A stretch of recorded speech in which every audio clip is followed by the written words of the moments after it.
अस्सलामुअलैकुम, this is Sasraj. Welcome to my YouTube channel. आज का व्लॉग 2023 का थर्ड बिगेस्ट मेन्यू है। इसमें भी हमने 23 डिशेस डाली हुई हैं और आज का मेन्यू है बेलाजियो बैंकेट जो आयशा मंजिल के नियरेस्ट है। और आज का मेन्यू ज़्यादा फोकस हमारा रहा है कि हम डेज़र्ट एरिया को ज़्यादा कवर करें। पार्टी की रिक्वायरमेंट थी कि डेज़र्ट बहुत सारे होने चाहिए, तो आज हमने डेज़र्ट में पूरा प्रॉपर डेज़र्ट बार लगाया है। उसके साथ फ्रूट बार, सैलेड बार, एक पूरा पोर्शन दिया है। मैं भी दिखाता हूँ आपको। इनके अलावा जो है हमने आइसक्रीम के उनके वॉफल भी चाहिए थे और लाइव तवा आइसक्रीम भी चाहिए थी। तो काफ़ी सारी चीज़ें हमने आज के मेन्यू में डाली हैं। फिर लाइव इमरती डाली है, काजू मलाई हलवा डाला है, चेरी क्रंच डाला है, अपना फुल लोडेड और काफ़ी सारी चीज़ें। पहले मैं आपको मेन्यू शेयर करता हूँ, आप मेरा मेन्यू देखें। उसके बाद फिर मैं आपको अपनी बाकी चीज़ें दिखाता हूँ।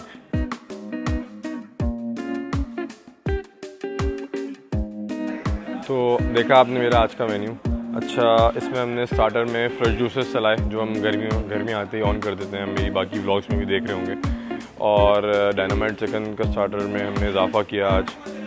बेसिकली हमने आज कोरियन चिकन रखनी थी क्योंकि इनके इवेंट में पहले हम कोरियन चिकन रख चुके थे, तो हमने आज डायनामाइट चिकन डाली क्योंकि रिसेप्शन था, शादी भी हमारे ही पास थी।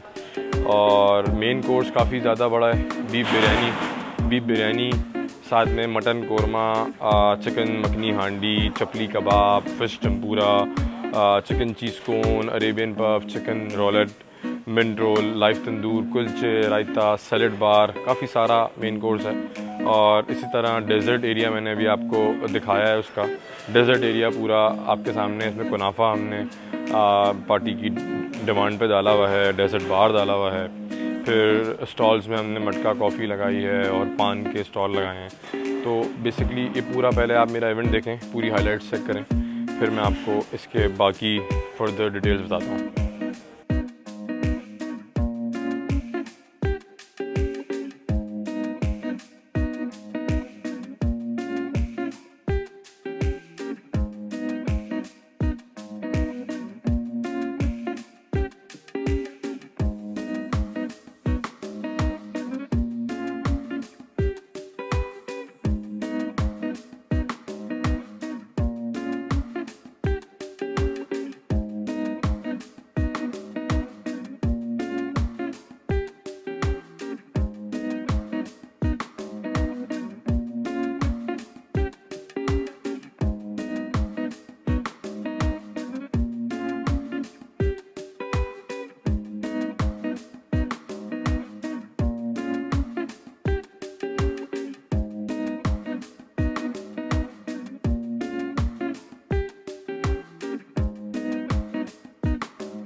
तो देखा आपने पूरा आज का इवेंट हमारा एंड हो गया है और टाइम काफ़ी ज़्यादा हो गया है और अभी तक सब पीछे वाइंड अप हो चुका है। हमने बस अभी पार्टी के हवाले खाना किया और क्लोजिंग करने के लिए क्योंकि व्लॉग को एंड करना था इसलिए रुक गए। और इवेंट बहुत मज़ेदार रहा आज का इवेंट। दरअसल गेस्ट काफ़ी ज़्यादा हो गए थे क्योंकि ये इस हॉल का जो है ना ऊपर भी पूरा सेटअप दिया हुआ है बेसिकली, तो ये ऊपर नीचे 2 जगह पे होता है और ये काफ़ी ज़्यादा मेहमान हो गए थे। हमसे खाना ऑलमोस्ट 600 लोगों का बना हुआ था और ऑलमोस्ट 800 प्लस लोग थे, तो बड़ी परेशानी हो गई थी हमारे लिए। लेकिन अल्हम्दुलिल्लाह अल्लाह ताला ने काफ़ी इज़्ज़त रखी कि हमारा सारा इवेंट अच्छे से ऑर्गेनाइज हो गया, खाना बच भी गया, लड़के वालों के सेट भी तैयार हो गए। वो हमारे यहाँ स्टाफ बहुत बड़ा था क्योंकि पार्टी थोड़ी सी घबराई हुई थी, उन्होंने पहले ही बोल दिया था कि आप अपने भी कुछ VIP स्टाफ लेकर आइएगा। तो अराउंड 20 लोग थे हमारे VIP स्टाफ में जिन्होंने ये पूरा चारों तरफ से इसको ऑर्गेनाइज़ किया और अल्हम्दुलिल्लाह काम हमारा बहुत अच्छा रहा। इसी तरह अब हम आपको एक नई ब्लॉग में मिलेंगे एक नए कंटेंट के साथ इंशाल्लाह। मुझे इजाज़त दें। अल्लाह हाफ़िज़। Thank you.